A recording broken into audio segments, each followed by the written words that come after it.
Hello, it's Monday, August 18th, and I recently arrived here at the Priest's House of Prayer, and I'm in my room, so let's have a look around. Here is the desk with a nice picture of the child Jesus and St. Joseph above it. And here we are. Here's the outdoor terrace, the window. If I get closer to it, you can see the chair outside and the view looking down onto the reservoir.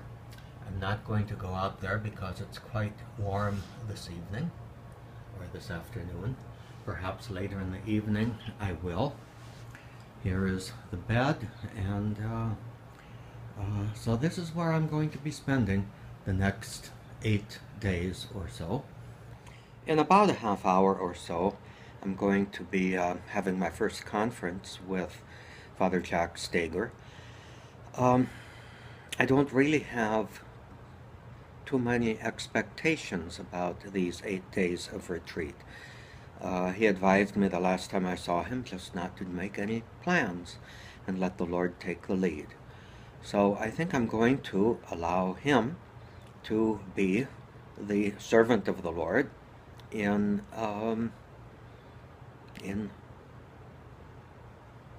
directing me to let the Lord take the lead. So in the hands of God, I begin the retreat.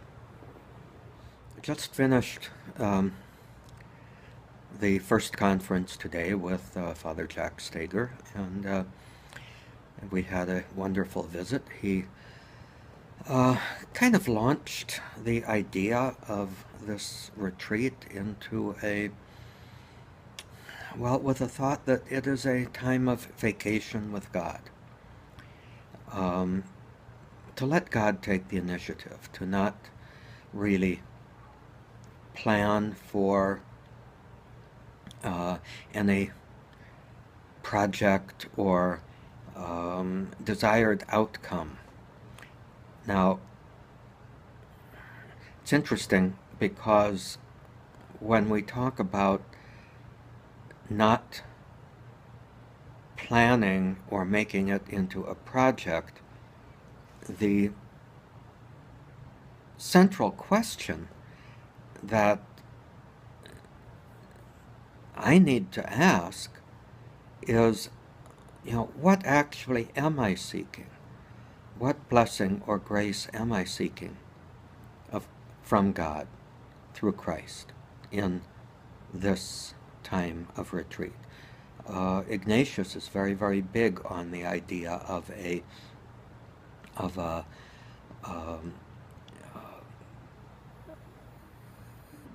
explicitly seeking a grace for the retreat. And the question is, picture Jesus asking, what do you want? What are you looking for? What are you seeking? What do you want me to do for you? He also suggests beginning with reflecting on what is stirring within me, what's happening within me, what's happening in my life and my ministry during this time. What are my hopes, desires, fears, my plans? And certainly there's a lot happening with regard to plan for retirement, the pilgrimage, the things that I really want to do with the parish during this last year, especially how I will handle the announcement of retirement to the parish. All of those things are areas of concern.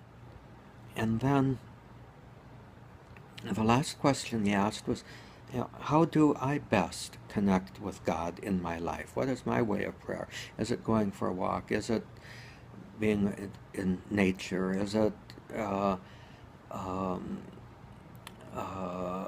variety of other things? And I have to say that my way generally has been, it needs to be before the Blessed Sacrament. Being calm and still in a holy place with the sacramental sign of the nourishment of God's presence in the person of Jesus Christ. So that gives me a good launching point here. And he suggested getting a lot of rest, not expecting too much of myself, but also to perhaps have 3-hour-long periods where I go to that place where I can be with God and let myself be with God, maybe sometime in the morning, sometime in the afternoon, sometime in the evening. So that's going to, I think, pretty much try to define my schedule during this time. In a few minutes, I'll be joining him for Mass. It's right now 4, somewhat after 4, and it'll be at 4:45 will be the Mass. We also agreed that it would probably be good for me to make this retreat kind of in union with the two people that are more or less in my life right now, Francis and Bernadette, St. Francis and St. Bernadette Subaru. And to finish reading the God's Fool, he recommended that I try not to do too much reading during this time, but God's Fool, and to treat it as sort of Lectio Divina, not to read too fast through it, but to simply linger with points that do speak to me. So that sounds like a good part of the program too. Just around sunset of the end of day 1 of the retreat, I'm out on the terrace of my room here, and you can see LA in the background,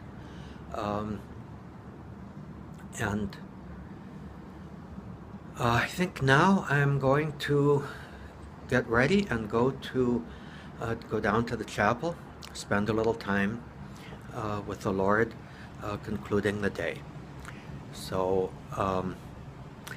anybody who ends up seeing this, just know that I will be praying for you. And it was a wonderful first half day, I guess. Looking forward to a hope-filled, faith-filled, good day with the Lord tomorrow. So have a good night to all. God bless you.